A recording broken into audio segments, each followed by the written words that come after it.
Nous sommes arrivés à l'aéroport Charles de Gaulle un mardi matin de juillet, l'excitation de nos vacances familiales tant attendues palpable dans l'air. Le hall de départ bourdonnait d'activités, mélange d'annonces stridentes et de conversations ranimées. L'odeur de café fraîchement moulu se mêlait à celle des croissants chauds du pôle situé près des comptoirs d'enregistrement. Je serrais nos passeports et billets contre ma poitrine, vérifiant pour la énième fois que tout était en ordre. Mon fils, Lucas, 6 ans, tirait sur ma main avec impatience, son petit sac à dos Spider-Man rebondissant au rythme de ses sauts. « Maman, on va voir la mer aujourd'hui ?» me demandait-il pour la 10e fois depuis notre réveil à 5 heures du matin. Je lui ai souri, ébouriffant ses cheveux châtains. « Oui, mon cœur. Ce soir, on dormira à Nice, tout près de la Méditerranée. » Ma mère, Françoise, marchait devant nous avec cette assurance qui la caractérisait depuis toujours, tirant sa valise Louis Vuitton comme si elle défilait sur un podium. Ma sœur Amélie suivait, les yeux rivés sur son téléphone, commentant les dernières stories Instagram de ses amis. Notre voyage annuel en famille était sacré, une tradition instaurée par ma mère après le décès de mon père il y a 8 ans. Arrivé au comptoir d'Air France, j'ai présenté nos documents à l'hôtesse, une femme aux cheveux tirés en chignon serré et au rouge à lèvres impeccable. Son sourire s'est figé tandis qu'elle pianotait sur son clavier. « Je suis désolée, Madame Moreau, mais il semble y avoir un problème avec le billet de votre fils. » J'ai senti mon cœur manquer un battement. « Comment ça, un problème ? Son billet a été annulé il y a 3 jours, a-t-elle expliqué, son regard navré glissant de son écran vers moi. Je vois une note indiquant un remboursement demandé par email. « C'est impossible », ai-je protesté, la panique montant en moi comme une vague. J'ai tout confirmé la semaine dernière. Je n'ai jamais demandé d'annulation. Ma mère, qui écoutait la conversation, a posé une main sur mon épaule. « Calme-toi, Émilie. Il doit y avoir une solution. » Puis, se tournant vers l'hôtesse avec son sourire le plus charmant, « Le vol est-il complet ? Ne pouvons-nous pas acheter un nouveau billet ? Je suis navrée, le vol est surréservé. Nous avons même une liste d'attente. » L'hôtesse semblait sincèrement désolée. Tandis que je cherchais frénétiquement dans mes emails une explication à ce cauchemar, ma mère a laissé échapper un petit rire qui m'a glacé le sang. Et de toute façon, on est déjà trop nombreux. On n'a qu'à l'envoyer comme bagage, le petit. J'ai cru à une blague de mauvais goût jusqu'à ce qu'Amélie, ma sœur, éclate de rire à son tour. C'est vrai, il pèse moins que ma valise. Elle a ouvert théâtralement sa grande valise samsonite. Regarde, il tiendrait parfaitement là-dedans. Lucas, qui ne comprenait pas la situation, a commencé à rire aussi, trouvant l'idée amusante. Comme dans Cache-Cache, maman. Je me suis forcée à sourire, cherchant désespérément une autre solution. Ne dis pas de bêtises, maman. On va trouver autre chose. L'hôtesse, visiblement mal à l'aise, a proposé, le prochain vol est demain matin. Je peux vous y réserver 2 places. Demain ? Ma mère a secoué la tête. Impossible. La villa est réservée pour aujourd'hui, et Jérôme et Catherine nous attendent ce soir pour dîner. Jérôme, le nouveau compagnon de ma mère, et sa fille nous attendaient effectivement dans leur villa à Nice. Cet homme influent avait organisé ce séjour de luxe, et ma mère tenait à l'impressionner. Elle ne supporterait pas un changement de programme. Pendant que je tentais de réfléchir, Amélie s'est penchée vers Lucas. « Tu veux jouer au petit explorateur qui se cache dans une valise magique ?» Mon fils a hoché la tête avec enthousiasme, inconscient du drame qui se jouait. « Arrête ça », ai-je murmuré à ma sœur, mais elle avait déjà soulevé Lucas qui riait aux éclats. « Il fait la taille parfaite », a insisté ma mère, baissant la voix pour que l'hôtesse n'entende pas « Ce n'est qu'1 heure de vol, Émilie. Il sera plus confortable que nous en classe économique. » J'ai regardé autour de moi, espérant qu'un employé de l'aéroport intervienne, qu'un voyageur s'indigne de notre conversation. Mais tout le monde était occupé, pressé, indifférent. « C'est de la folie », ai-je protesté faiblement. « On ne peut pas faire ça. » Pourtant, sous le regard insistant de ma mère, sous la pression du temps qui filait avant l'embarquement, devant l'excitation de Lucas qui trouvait ce jeu hilarant, j'ai senti ma résolution vaciller. Une voix intérieure me hurlait que c'était dangereux, irresponsable, illégal même. Mais cette même voix se heurtait à 34 ans de soumission à l'autorité maternelle.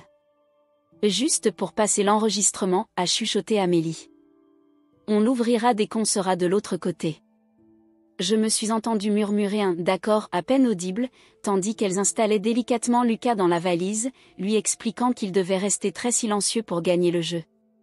Mon fils, les yeux brillants d'excitation, a fait un signe de victoire avant qu'Amélie ne referme doucement la fermeture éclair, laissant un petit espace pour qu'il puisse respirer. La nausée m'a submergée. Que étais-je en train de faire ? L'hôtesse, qui s'occupait maintenant d'une autre famille, n'avait rien remarqué. J'ai posé ma main sur la valise, sentant le mouvement de mon fils à l'intérieur. Dans quel cauchemar venais-je de nous plonger ? Mon cœur battait à tout rompre tandis que nous nous dirigions vers le contrôle de sécurité. La valise contenant Lucas me semblait peser 1 tonne, bien plus lourde que son petit corps de 6 ans. Je sentais des gouttes de sueur perler sur mon front malgré la climatisation glaciale de l'aéroport. Chaque pas me paraissait irréel, comme si je marchais dans un cauchemar dont je ne pouvais m'échapper. « Détends-toi, Émilie » m'a soufflé ma mère en remarquant ma pâleur. « Tu vas nous faire repérer. » J'ai avalé difficilement ma salive, observant les agents de sécurité qui vérifiaient les documents quelques mètres plus loin. Comment avais-je pu céder aussi facilement ? Moi, Émilie Moreau, professeure des écoles respectée à l'école Jules Ferry de Vincennes, connue pour sa rigueur et son sens des responsabilités. Comment pouvais-je mettre mon fils en danger pour satisfaire les caprices de ma mère ? Un léger mouvement dans la valise m'a rappelé que Lucas était là, jouant innocemment à ce qu'il croyait être une aventure excitante. Sa petite voix étouffée a traversé le tissu. « Maman, on est bientôt arrivé ?» Chut, a immédiatement réagi Amélie, donnant un petit coup dans la valise. « Rappelle-toi les règles du jeu, Lucas. » Ma sœur, de 5 ans ma cadette, avait toujours été la préférée de notre mère. Belle, insouciante, elle vivait encore chez nos parents à 30 ans, enchaînant les petits boulots et les relations sans lendemain. Elle n'avait jamais eu à assumer de véritables responsabilités. Comment pouvait-elle comprendre ce que je ressentais en cet instant ? On devrait arrêter, ai-je murmuré, la gorge serrée. C'est trop risqué. Et rater les vacances, a rétorqué ma mère, son regard dur me transperçant comme lorsque j'étais enfant et que je désobéissais. Tu veux décevoir tout le monde ? Jérôme a réservé le meilleur restaurant de Nice pour ce soir. Tu sais combien ça lui a coûté ? Jérôme Delacroix, riche promoteur immobilier de la Côte d'Azur, sortait avec ma mère depuis 6 mois. Un homme séduisant, plus jeune qu'elle de 8 ans, qui la couvrait de cadeaux et d'attentions. Je ne l'avais rencontré qu'une fois, lors d'un dîner à Paris, et j'avais détesté son arrogance, sa façon de parler de son influence et de ses relations. Mais ma mère semblait transformée à ses côtés, rayonnante comme je ne l'avais jamais vue depuis la mort de mon père. On pourrait prendre le train, ai-je suggéré faiblement. Lucas et moi. On vous rejoindrait demain. En pleine période de départ en vacances ? Sans réservation ? Amélie a levé les yeux au ciel. Sois réaliste, grande sœur. Nous approchions de la file d'attente pour le contrôle de sécurité. Un agent regardait les billets et les passeports avant l'accès au scanner. J'ai senti une vague de panique monter en moi. Je ne peux pas faire ça, ai-je déclaré, m'arrêtant net. C'est de la folie. Ma mère m'a attrapé par le bras, ses ongles parfaitement manucurés s'enfonçant légèrement dans ma peau. Son visage s'est approché du mien, son parfum Chanel m'enveloppant comme un nuage toxique. Écoute-moi bien, Émilie, a-t-elle chuchoté d'une voix glaciale. Tu as toujours été comme ça. Dramatique. Anxieuse pour un rien. C'est comme cette histoire avec Antoine. Antoine, mon ex-mari, le père de Lucas. Notre divorce avait été prononcé 2 ans plus tôt, après que j'ai découvert sa liaison avec une collègue. Ma mère avait insisté pour que je lui pardonne, pour préserver la famille. J'avais refusé, et elle ne me l'avait jamais pardonné. Ça n'a rien à voir, ai-je protesté, mais ma voix manquait de conviction. Tu veux toujours tout gâcher, a-t-elle poursuivi. Lucas s'amuse. Ce n'est qu'un petit jeu pour lui. Tu préfères lui faire manquer ses vacances à la mer ? Le décevoir encore une fois ? Ces mots m'ont frappé comme une gifle. Depuis le divorce, je culpabilisais constamment. Lucas avait souffert de la séparation, devenant plus réservé, plus anxieux. Ces vacances devaient lui faire du bien, lui permettre d'oublier les week-ends alternés et les discussions tendues entre ses parents. « Ce n'est pas juste », ai-je murmuré. « La vie n'est pas juste », a répliqué ma mère. « Mais on fait avec. C'est ce que je t'ai toujours appris. » J'ai regardé la valise où se trouvait mon fils. Le tissu bougeait légèrement, signe que Lucas s'agitait à l'intérieur. Je l'imaginais, ses petites jambes repliées contre sa poitrine, jouant silencieusement avec le dinosaure en peluche qui l'emportait partout. « Et s'il manque d'air ?» ai-je demandé, la voix tremblante. « La fermeture est entr'ouverte » a répondu Amélie. « Et ce n'est que pour quelques minutes. » Un couple avec 2 enfants est passé devant nous, les petits courant joyeusement vers le contrôle de sécurité. Le père les a rattrapés, les prenant dans ses bras en riant. Cette vision de normalité familiale a fait naître en moi une envie de pleurer. « Passeport et billets, s'il vous plaît » a demandé l'agent de sécurité quand notre tour est venu. J'ai tendu mécaniquement les documents, évitant son regard. Ma main tremblait tellement que j'ai fait tomber mon passeport. L'agent me l'a rendu avec un sourire poli. « Première fois en avion ?» a-t-il demandé gentiment. « Non » ai-je répondu, la gorge nouée. « Juste un peu de stress. » Il a hoché la tête avec compréhension, vérifiant rapidement nos documents avant de nous faire signe de passer. Pas une question sur l'absence de Lucas. Pas un regard suspicieux vers la valise que je traînais comme un boulet. En avançant vers les scanners à rayon X, j'ai senti une déconnexion totale avec la réalité. Comment pouvais-je faire ça? Qu'était devenue la mère protectrice que j'avais toujours été? Je me rappelais les nuits passées au chevet de Lucas quand il avait la fièvre, les heures à l'aider pour ses devoirs, les promesses murmurées que je serais toujours là pour le protéger. Et pourtant, j'avançais dans cette file, paralysée par la peur, incapable de m'opposer à ma mère comme j'en avais été incapable toute ma vie. Une partie de moi espérait presque que nous soyons arrêtés, que quelqu'un découvre notre terrible secret et mette fin à cette folie. « Ça va bien se passer » a murmuré Amélie en me prenant la main. Pour la première fois, j'ai cru déceler de l'inquiétude dans ses yeux. Peut-être n'était-elle pas aussi insouciante qu'elle le prétendait. Mais il était trop tard pour reculer. L'agent de sécurité nous faisait signe d'avancer vers le tapis roulant où nous devions déposer nos bagages pour le contrôle. Le moment de vérité approchait, et avec lui, la décision la plus terrifiante de toute ma vie. Le temps semblait s'être figé lorsque j'ai posé la valise sur le tapis roulant. Les bruits de l'aéroport se sont estompés autour de moi, remplacés par les battements assourdissants de mon cœur. J'ai jeté un regard au petit écran du scanner, terrifié à l'idée qu'il puisse y voir la silhouette de mon fils. Mes mains étaient si moites que j'ai failli laisser tomber mon sac à main en le plaçant dans le bac en plastique gris. « Madame, vos chaussures aussi, s'il vous plaît » m'a rappelé un agent de sécurité, un homme d'une 50aine d'années au regard las. J'ai retiré mes ballerines mécaniquement, incapable de détacher mes yeux de la valise qui avançait lentement vers le tunnel du scanner. Ma mère et Amélie étaient déjà de l'autre côté, ayant traversé le portique sans encombre. Elles affichaient un calme qui me paraissait inhumain. « Avancez, s'il vous plaît » m'a pressé l'agent, pointant le portique de détection. J'ai fait un pas, puis un autre, comme un automate. Aucune alarme n'a retenti lorsque j'ai traversé. De l'autre côté, j'ai immédiatement cherché la valise des yeux. Elle était là, sortant du scanner, attendant d'être récupérée. L'agent qui surveillait l'écran n'avait pas réagi. Comment était-ce possible? Ma mère a saisi la valise avant que je ne puisse l'atteindre, la reposant sur ses roulettes avec une délicatesse inhabituelle. « Tu vois » a-t-elle murmuré en passant près de moi, « tu t'inquiètes toujours pour rien. » Nous avons récupéré nos affaires et nous sommes éloignés rapidement du poste de contrôle. Une fois hors de vue, j'ai agrippé la poignée de la valise, l'arrachant presque des mains de ma mère. « Il faut l'ouvrir maintenant » ai-je insisté, ma voix plus ferme que je ne l'aurais cru possible. Ma mère a regardé autour de nous. Le hall d'embarquement était bondé de voyageurs qui attendaient leur vol. « Pas ici » a-t-elle répondu. « Trop de monde. Allons aux toilettes. » J'ai secoué la tête. « Maintenant. » « Ne sois pas stupide » a sifflé Amélie. « Tu veux nous faire repérer ?» Mais je ne l'écoutais plus. Je me suis accroupie près de la valise et j'ai tiré sur la fermeture éclair, l'ouvrant de quelques centimètres. « Lucas » ai-je chuchoté, le cœur battant. « Ça va, mon cœur ?»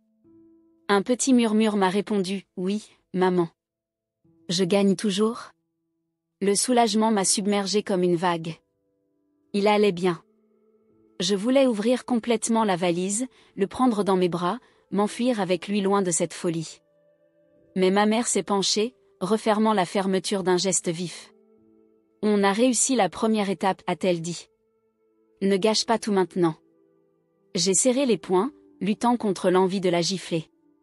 Comment osait-elle traiter mon fils, son petit-fils, comme un simple objet de contrebande ?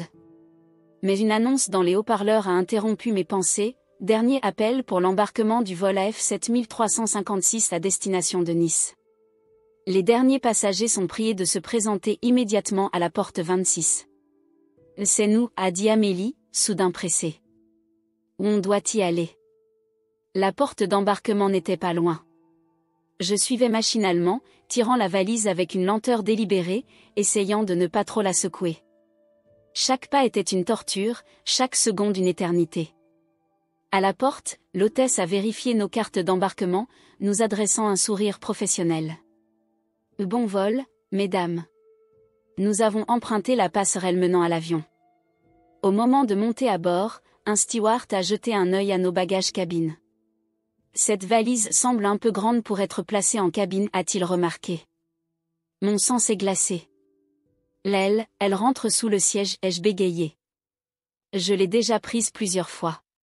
Il a haussé les épaules.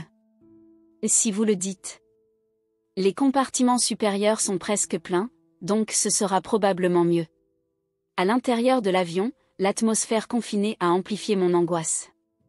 Les rangées de sièges semblaient se refermer sur moi comme les barreaux d'une prison. J'ai suivi ma mère et ma sœur jusqu'à nos places, au milieu de l'appareil. Par chance, nous avions la rangée pour nous trois, sans étrangers pour remarquer notre comportement étrange. Amélie a pris le siège côté hublot, ma mère celui du milieu, me laissant le siège côté couloir. J'ai hésité avant de m'asseoir, regardant la valise qui contenait mon fils. « Sous ton siège » a ordonné ma mère à voix basse. « Non » ai-je protesté. « Il va être écrasé. » Dans le compartiment au-dessus, alors, a suggéré Amélie. Il y a encore un peu de place. L'idée de soulever la valise, de la pousser dans l'espace restreint du compartiment supérieur, m'a donné la nausée. Et si Lucas paniquait ? S'il commençait à appeler à l'aide ? S'il manquait d'air là-haut ?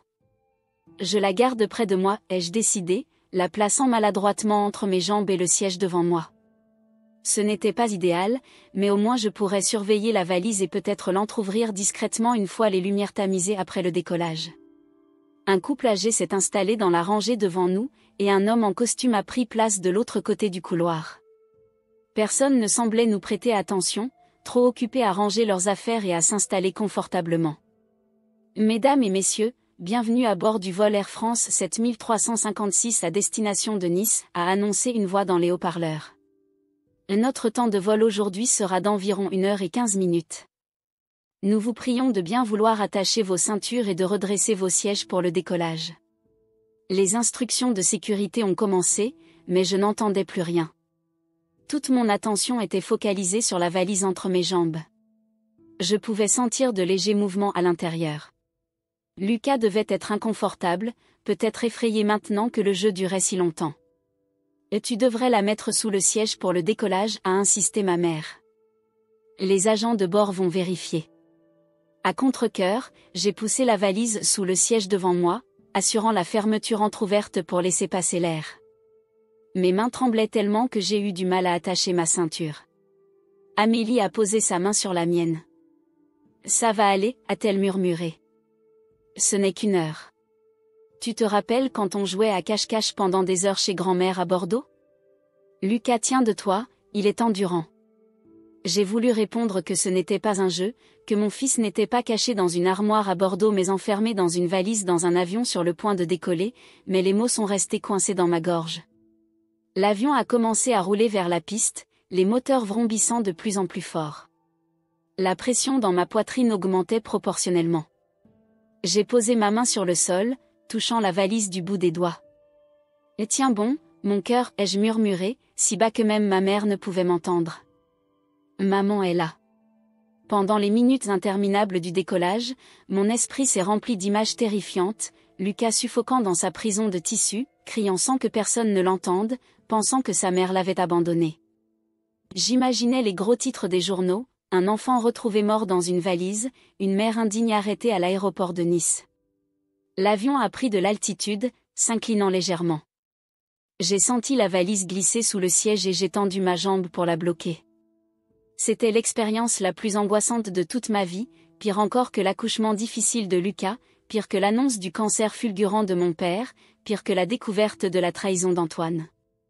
Quand le voyant ceinture s'est finalement éteint avec un petit digne, j'ai ressenti un soulagement momentané.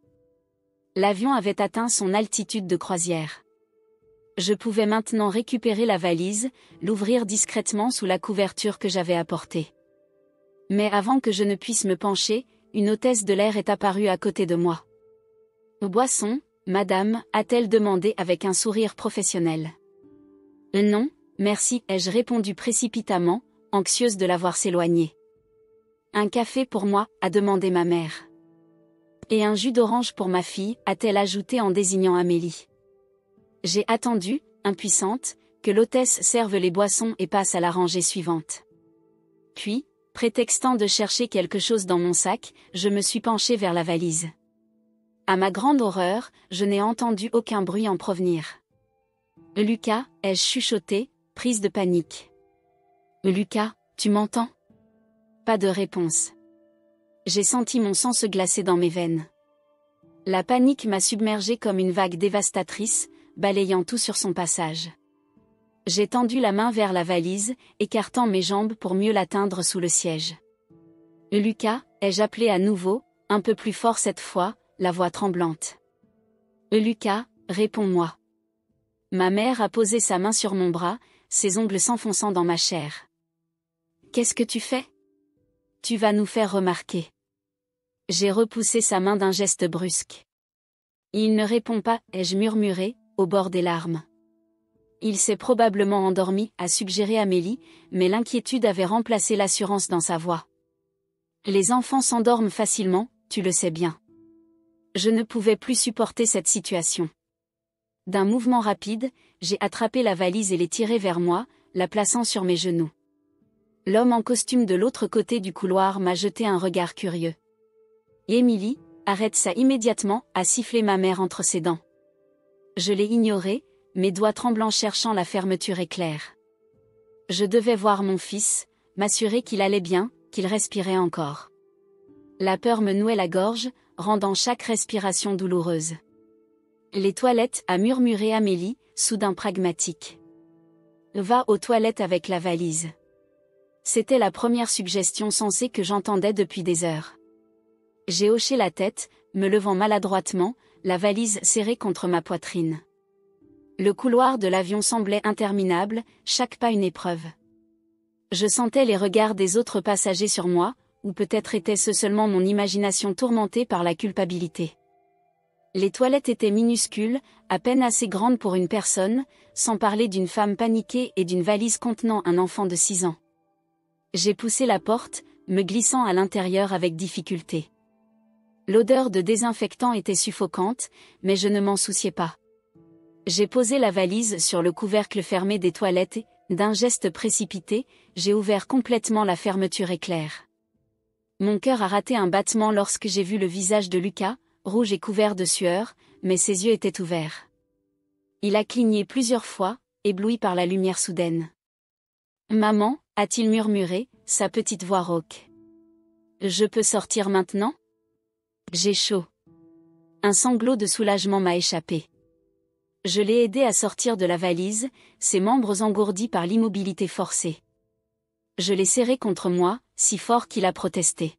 « Et tu me fais mal, maman ?» »« Pardon, mon trésor » ai-je murmuré dans ses cheveux humides. « Pardon, pardon, pardon. » Il s'est dégagé légèrement, me regardant avec une expression confuse. « J'ai gagné au jeu de cache-cache ? Mamie a dit que je ne devais pas faire de bruit. » La rage a remplacé la peur dans mon cœur. Comment ma propre mère avait-elle pu mettre ainsi en danger son petit-fils? Comment avais-je pu être si faible, si lâche? Oui, mon cœur, tu as gagné, ai-je répondu, essuyant les larmes qui coulaient sur mes joues. Tu as été très courageux. Un coup discret à la porte des toilettes m'a fait sursauter. Et Émilie? C'est moi, a chuchoté Amélie. Tout va bien? J'ai ouvert la porte juste assez pour qu'elle puisse voir Lucas dans mes bras. Ses yeux se sont écarquillés. Mon Dieu, a-t-elle murmuré. Il va bien? Oui, tante Amélie, a répondu Lucas avec un sourire fatigué. J'ai joué à cache-cache dans l'avion. Amélie a posé une main sur sa bouche, son regard croisant le mien. Pour la première fois, j'y ai lu du remords sincère. Qu'est-ce qu'on fait maintenant, a-t-elle demandé. On ne peut pas le laisser se promener dans l'avion. Les hôtesses vont voir qu'il n'a pas de siège. J'ai réfléchi rapidement, mon cerveau fonctionnant enfin clairement après des heures de brouillard anxieux. Je vais le garder sur mes genoux. S'il demande, je dirai, je ne sais pas, qu'il était aux toilettes pendant l'embarquement, qu'il était malade. Amélie a secoué la tête. Ils vérifieront son billet. On risque d'avoir de gros problèmes à l'atterrissage. On a déjà de gros problèmes, ai-je rétorqué. Et je ne le remets pas dans cette valise. Jamais. Lucas a posé sa petite main sur ma joue. Tu es fâchée, maman? Pas contre toi, mon cœur, ai-je répondu, embrassant son front. Jamais contre toi. Amélie a jeté un regard nerveux par-dessus son épaule. Une hôtesse arrive. Décide-toi vite. J'ai pris une profonde inspiration. Retourne à ta place et distrais l'hôtesse. J'arrive dans une minute. Elle a hoché la tête et s'est éloignée rapidement. J'ai fermé la porte et me suis accroupie devant Lucas. Mon chéri, écoute-moi bien, ai-je dit doucement mais fermement. Le jeu n'est pas fini. On va devoir jouer à un autre jeu maintenant. Quel jeu, a-t-il demandé, ses yeux bruns s'illuminant d'intérêt malgré la fatigue. Le jeu du petit garçon invisible, ai-je expliqué, improvisant désespérément. Tu vas t'asseoir sur mes genoux, et quand une dame en uniforme passe, tu te caches sous la couverture. Comme si tu étais invisible. D'accord? Il a hoché la tête solennellement. D'accord, maman. Je suis forte en jeu. Oui, tu es le plus fort, ai-je confirmé, ravalant mes larmes. Et après l'avion, on ne jouera plus à des jeux comme ça. Plus jamais. Je l'ai aidé à remettre ses chaussures et à lisser ses vêtements froissés. J'ai passé mes doigts dans ses cheveux pour les arranger un peu, puis j'ai rempli un gobelet d'eau que je lui ai fait boire lentement. Prêt, ai-je demandé après quelques minutes. Prêt, maman. J'ai ouvert la porte des toilettes, vérifiant qu'aucune hôtesse n'était visible dans le couloir. Puis j'ai pris Lucas dans mes bras, laissant la valise vide dans les toilettes. Tant pis pour mes affaires. Rien n'avait d'importance à part la sécurité de mon fils. Le trajet jusqu'à mon siège m'a paru durer une éternité. Quelques passagers ont remarqué l'enfant qui n'était pas là avant, mais la plupart étaient absorbés par leurs livres, leurs films ou leur sommeil. Ma mère m'a lancé un regard furieux lorsque je me suis assise avec Lucas sur mes genoux. « Et tu as perdu la tête » a-t-elle murmuré. « Tu vas nous attirer des ennuis. »« C'est toi qui nous as mis dans cette situation » ai-je répliqué, ma voix calme mais tranchante. « Et pour info, ton petit-fils a failli suffoquer dans cette valise pendant que tu te préoccupais de ton précieux Jérôme. » Sa bouche s'est ouverte puis refermée, comme un poisson hors de l'eau. Pour une fois, Françoise Moreau était sans voix. Amélie a tendu à Lucas un paquet de biscuits qu'elle avait dans son sac. « Tiens, champion. Tu dois avoir faim après cette aventure. » Lucas a accepté les biscuits avec enthousiasme, inconscient du drame qui se jouait autour de lui. Je l'ai observé manger, ses joues reprenant progressivement leur couleur normale.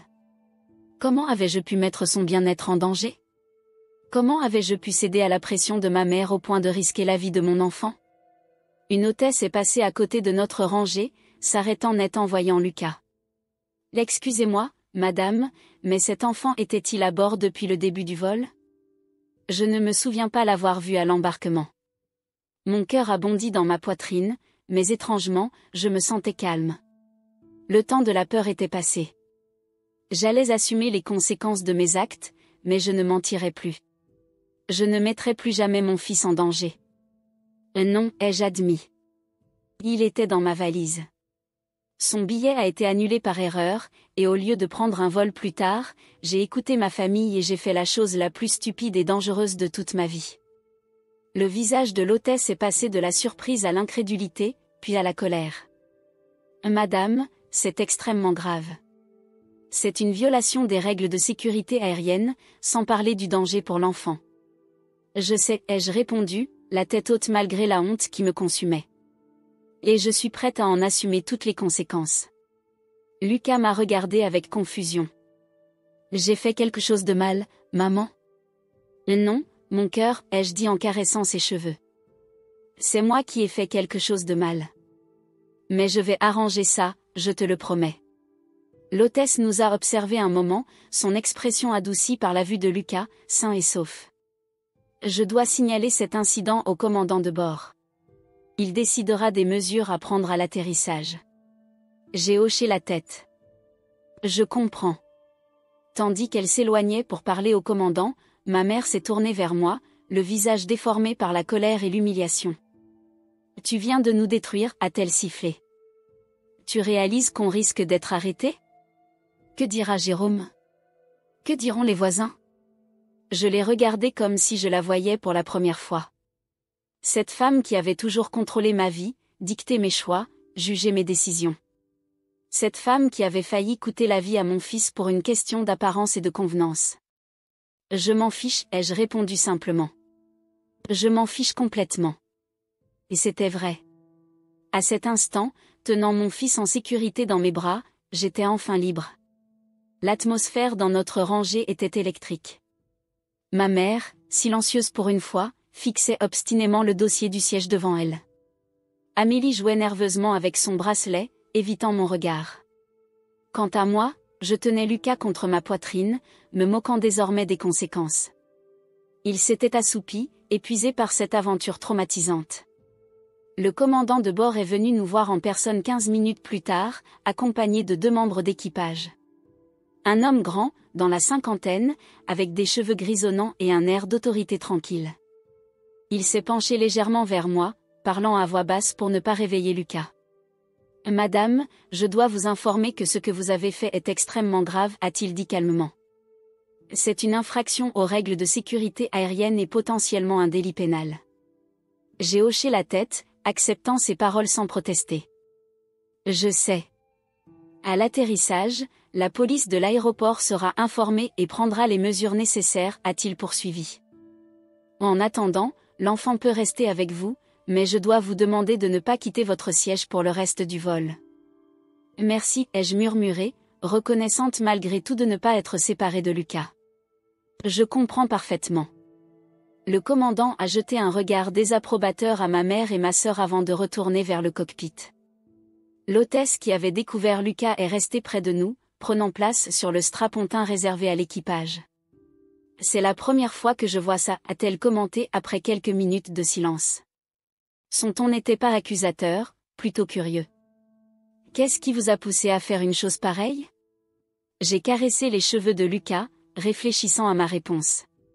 Comment expliquer les décennies de manipulation, la peur de décevoir, la terrible emprise que ma mère avait toujours eue sur moi?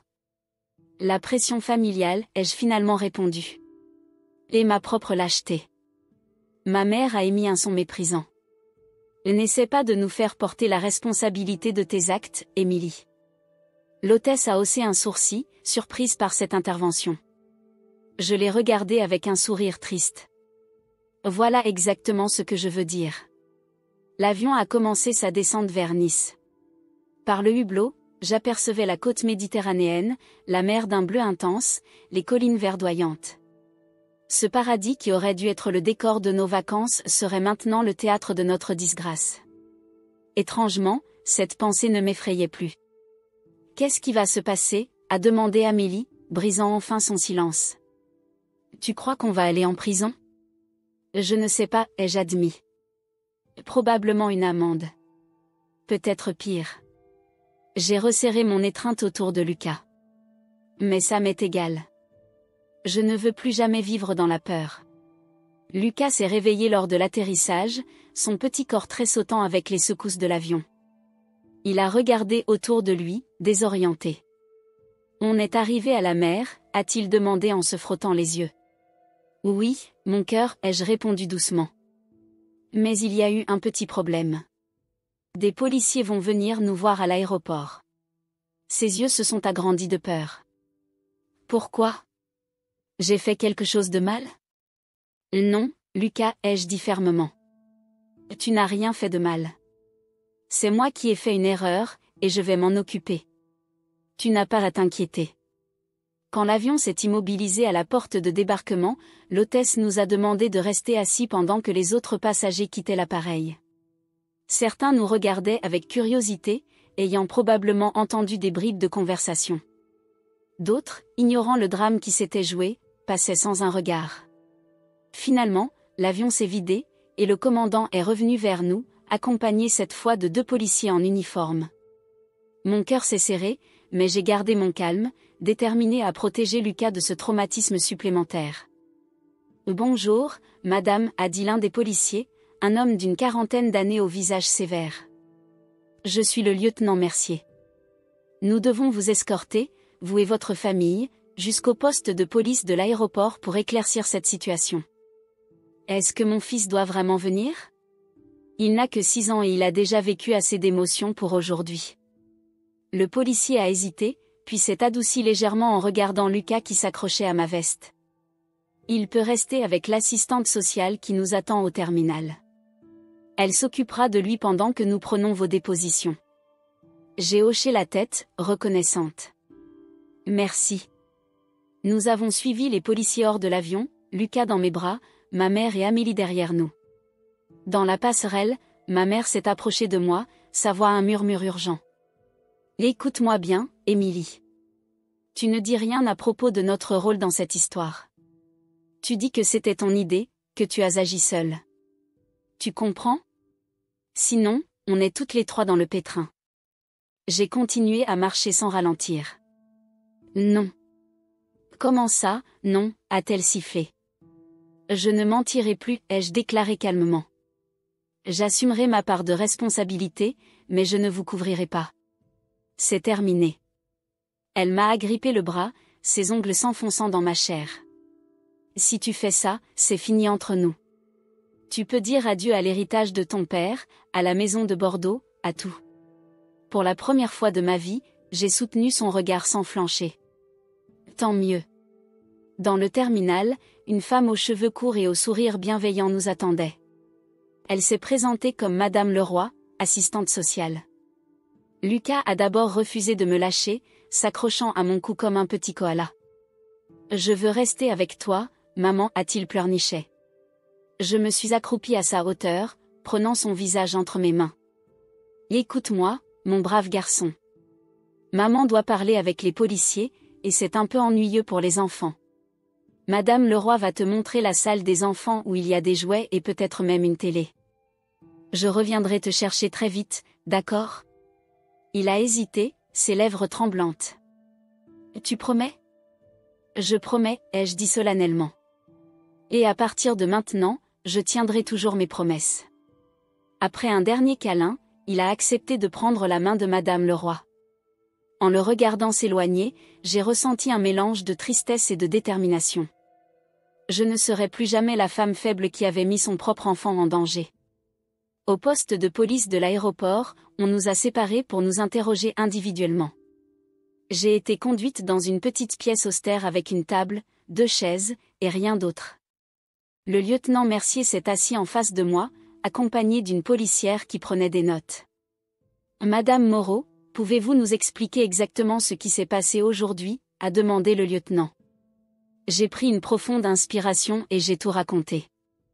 L'annulation mystérieuse du billet de Lucas, la suggestion humoristique de ma mère, les pressions, ma réticence initiale, puis ma capitulation honteuse.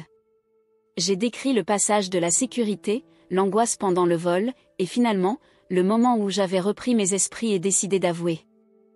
Je sais que ce que j'ai fait est impardonnable, ai-je conclu, les larmes aux yeux mais la voix ferme. J'ai mis la vie de mon fils en danger, j'ai enfreint la loi, et je suis prête à en assumer les conséquences. Mais je veux que vous sachiez que ma mère et ma sœur étaient pleinement complices, même si l'idée initiale venait de ma mère. Le lieutenant a pris des notes, son visage impassible. Vous réalisez la gravité de vos actes? Votre fils aurait pu mourir par manque d'oxygène, par compression, ou en cas de turbulence. Ces mots m'ont frappé comme des coups de poignard, bien que j'y ai déjà pensé 1000 fois depuis le début de ce cauchemar. Oui, je le réalise parfaitement. C'est pourquoi je ne cherche pas d'excuses. Après une heure d'interrogatoire, on m'a laissé seule dans la pièce. J'étais épuisée, vidée émotionnellement, mais aussi étrangement en paix. Pour la première fois depuis des années, j'avais dit la vérité, j'avais tenu tête à ma mère, j'avais choisi mon fils plutôt que l'approbation familiale. La porte s'est ouverte, et le lieutenant est revenu, accompagné cette fois d'un homme en costume que je n'avais jamais vu. Madame Moreau, voici le procureur Durand. Il va vous expliquer les suites juridiques de cette affaire. Le procureur, un homme élégant aux tempes grisonnantes, s'est assis face à moi. Madame, ce que vous avez fait aujourd'hui constitue plusieurs infractions graves, mise en danger de la vie d'un mineur, fraude aux transports aériens, violation des règles de sécurité aéroportuaire. J'ai hoché la tête, acceptant ces paroles. Cependant, a-t-il poursuivi, nous prenons en compte plusieurs éléments atténuants, votre coopération immédiate, vos aveux spontanés, et le fait que vous avez vous-même mis fin à la situation dangereuse. J'ai levé les yeux, surprise par ce tournant. Qu'est-ce que cela signifie concrètement? Vous serez convoqué ultérieurement devant le tribunal correctionnel, mais je ne vais pas requérir votre placement en détention provisoire.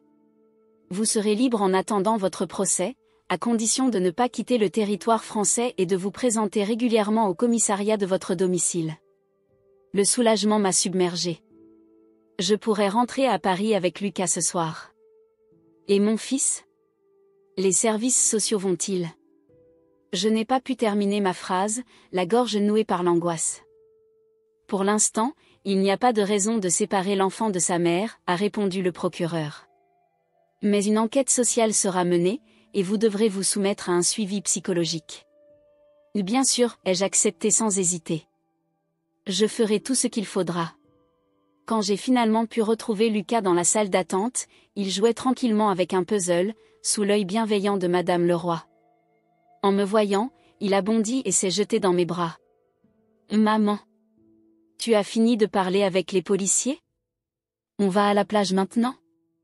J'ai ri malgré moi, touchée par sa résilience enfantine. Non, mon cœur. On va rentrer à Paris ce soir. Les vacances à Nice, ce sera pour une autre fois. Avec mamie et tante Amélie? J'ai hésité, cherchant mes mots.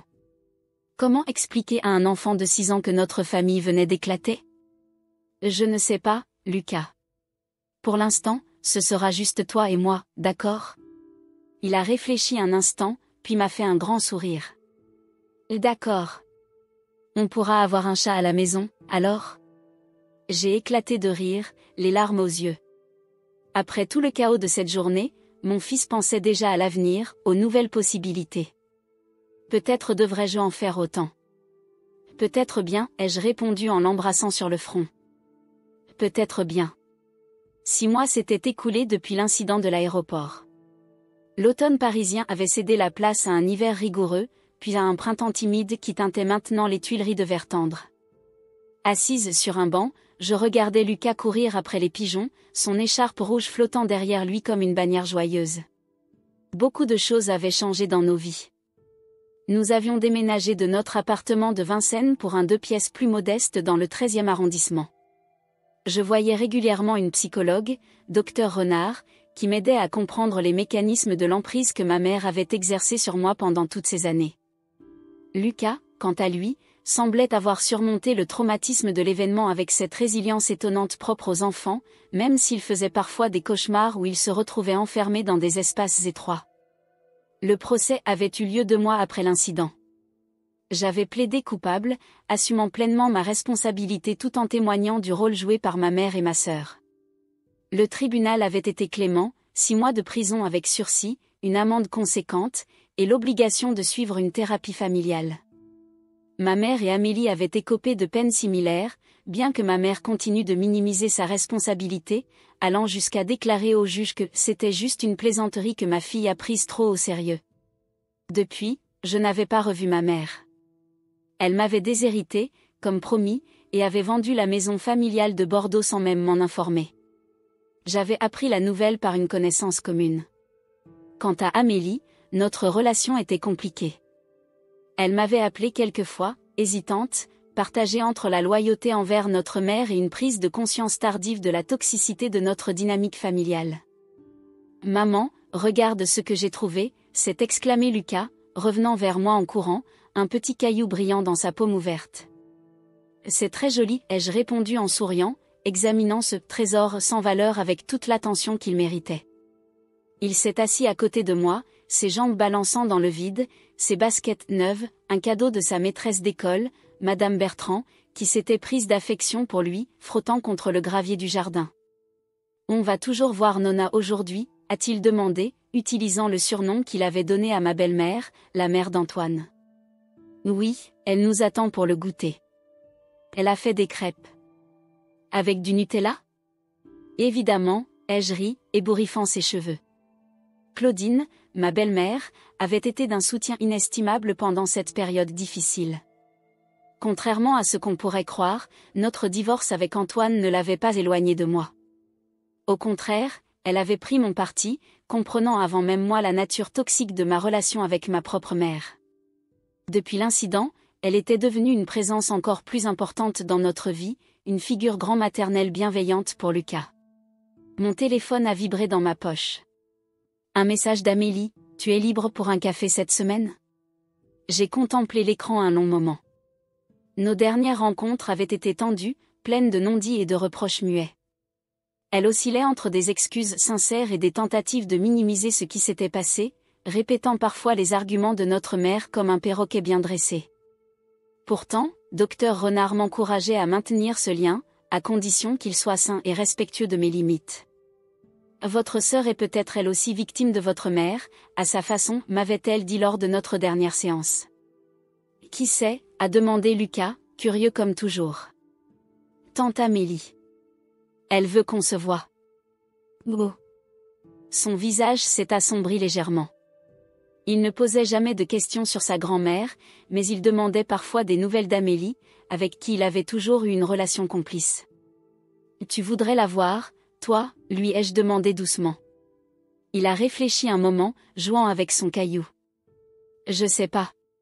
Elle était gentille avant. Mais après, dans l'avion. Tu te souviens de ce que je t'ai dit ? Ce qui s'est passé n'était pas ta faute. C'était une erreur des adultes. » Je sais. Il a levé les yeux vers moi. Tu crois qu'elle est encore fâchée ? Non, mon cœur. Je crois qu'elle est triste et qu'elle se sent seule. Il a hoché la tête gravement, comme s'il comprenait parfaitement les complexités des relations familiales dysfonctionnelles. Alors on peut la voir. Mais pas longtemps. J'ai souri, touché par sa sagesse enfantine. D'accord. Pas longtemps. J'ai tapé une réponse rapide, mercredi après l'école ? 16h30 au Café des Artistes ? Lucas sera avec moi. La réponse est venue presque immédiatement, parfait. J'ai hâte de vous voir tous les deux. Nous avons quitté le jardin des Tuileries, traversant le pont Royal pour rejoindre la rive gauche où habitait Claudine. En marchant, Lucas m'a pris la main spontanément, un geste qui me réchauffait toujours le cœur. Maman ? Oui, mon cœur. Est-ce qu'on va aller à la mer cet été ? La question m'a prise au dépourvu. Nous n'avions pas voyagé depuis l'incident, à part des petites excursions en train pour visiter des amis en banlieue ou en Normandie. Ça te ferait plaisir ? Oui, a-t-il répondu avec enthousiasme. Mathis m'a montré des photos de son voyage à Biarritz. Il y a des grosses vagues et on peut faire du surf. J'ai souri, touché par son excitation et son absence apparente d'appréhension. On pourrait y aller, oui. En train. Et pas en avion, a-t-il demandé, son expression soudain incertaine. J'ai serré sa main un peu plus fort. Non, pas en avion. Pas pour l'instant. Je n'étais pas sûre d'être prête à remonter dans un avion, et je ne voulais pas risquer de raviver des souvenirs traumatisants pour Lucas. Le train, c'est bien. On voit le paysage. D'accord, a-t-il accepté facilement. On pourra prendre Oscar avec nous. Oscar, c'était le chat gris que nous avions adopté à la SPA 2 mois après notre retour à Paris. Une promesse tenue. Je ne crois pas que les chats aiment beaucoup voyager, ai-je répondu en riant. Mais on trouvera quelqu'un pour s'occuper de lui pendant notre absence. Nous sommes arrivés devant l'immeuble haussmannien où vivait Claudine. Lucas a immédiatement couru vers l'interphone, se hissant sur la pointe des pieds pour atteindre le bouton de l'appartement de sa nonna. Tandis qu'il parlait joyeusement dans l'interphone, j'ai contemplé mon fils avec un mélange de fierté et d'émerveillement.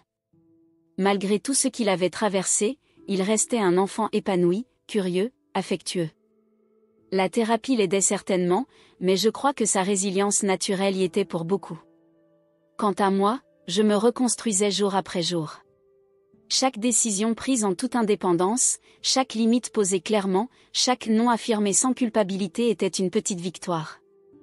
Je réapprenais à vivre selon mes propres termes, à être la mère que Lucas méritait. Là elle dit qu'on peut monter, a annoncé Lucas alors que la porte s'ouvrait dans un bourdonnement électrique.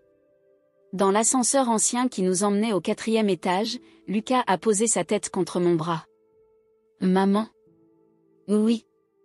Je suis content qu'on soit juste tous les deux. Une boule s'est formée dans ma gorge. Moi aussi, mon cœur. Et Oscar, a-t-il ajouté après réflexion. Et Nonna. Et tante Amélie, peut-être. Mais pas mamie. On a le droit de choisir sa famille, tu sais, ai-je dit doucement. Parfois, les gens avec qui on partage le sang ne sont pas ceux qui nous font du bien. Il a hoché la tête, comme s'il comprenait parfaitement ce concept pourtant complexe. Comme Matisse. Il a 2 papas et pas de maman, mais c'est quand même une vraie famille. Exactement. L'ascenseur s'est arrêté avec une légère secousse.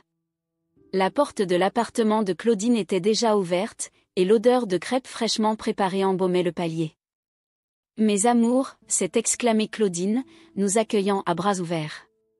Petite femme énergique aux cheveux blancs coupés courts, elle portait comme toujours un tablier fleuri par-dessus sa tenue impeccable. Lucas s'est précipité dans ses bras, et j'ai suivi, acceptant son étreinte chaleureuse. En passant le seuil de cet appartement où nous étions toujours les bienvenus, j'ai ressenti une profonde gratitude. La vie n'était pas parfaite. J'étais toujours en sursis, je devais gérer les séquelles émotionnelles de l'incident, et faire face aux jugements occasionnels des parents d'élèves qui avaient entendu parler de « l'affaire de la valise », comme ils l'appelaient. Mais j'étais libre de l'emprise toxique de ma mère, libre de la peur constante de décevoir, libre d'être imparfaite mais authentique. Plus jamais je ne laisserai quiconque mettre mon fils en danger. Plus jamais je ne sacrifierai son bien-être par crainte du conflit ou du rejet. Cette promesse silencieuse que je m'étais faite à bord de cet avion, il y a 6 mois, était devenu le fondement de ma nouvelle vie. J'ai une surprise pour vous deux, a annoncé Claudine en nous guidant vers sa salle à manger où une table magnifiquement dressée nous attendait. Des crêpes au Nutella, a deviné Lucas, ses yeux brillants d'anticipation. Ça, c'est évident, a ri Claudine. Mais j'ai autre chose. Elle m'a tendu une enveloppe. Antoine m'a demandé de vous donner ceci. J'ai ouvert l'enveloppe avec curiosité. À l'intérieur se trouvaient 3 billets de train pour Biarritz, datés de juillet. Il a pensé que vous pourriez avoir besoin de vacances, a expliqué Claudine devant mon air surpris. Il viendrait vous rejoindre le week-end. Les larmes me sont montées aux yeux.